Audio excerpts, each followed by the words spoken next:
First thing I want to share with you is assets and how they work. One of the things that's nice about assets is how the federal government calculates assets.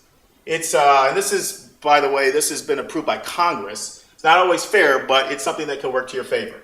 So I just want to point out a few things that don't count in your assets when they're adding up your assets. First is your primary residence. So that's kind of nice. So if you own a home, the federal formula, yeah, it does sort of benefit homeowners. But if you own a home, it could be a $10 million home, your original home, your main home, I'm not talking about a second home, third home, or commercial properties. Primary residence does not count in the asset formula. Secondly, retirement accounts. Okay, so that's kind of nice. Retirement accounts. Irrelevant. How much money you might have in a 401k, 403b, IRA, SEP IRA, protect it. Not in the formula. Third, if you have a business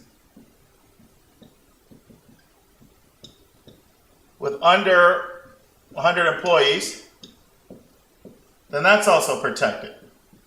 So that's some of the good news, is that if you're a family with quite a lot of assets, let's face it, most people that have money, they have them in their retirement accounts, in their home equity, even that, a lot of homes have been getting crushed in the last 5-7 years, or in a business. That's really where most people's money is. So that's protected, which is kind of nice. And there's also something known as an asset protection allowance. So take a look at the oldest age of the oldest parent, and there's formulas and tables that correspond with the oldest age, and a certain amount of money is protected that can't be touched toward college.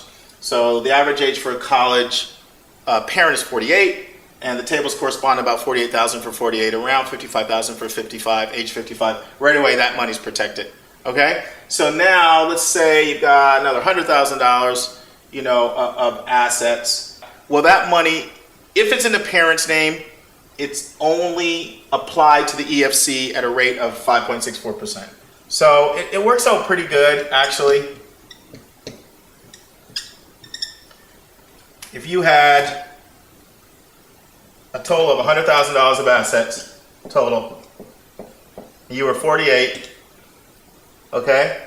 So right away, around 48,000 would be protected. So you minus 48,000 from 100,000. That leaves 52,000.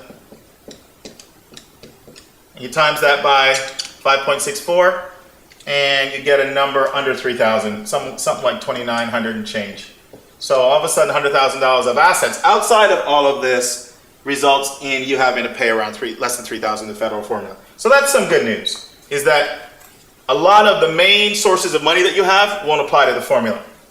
Okay? Now I'm going to share probably some even better news with you, or certainly at least an approach about how to combat this formula and make it work for you. Basically, there's really 3 ways.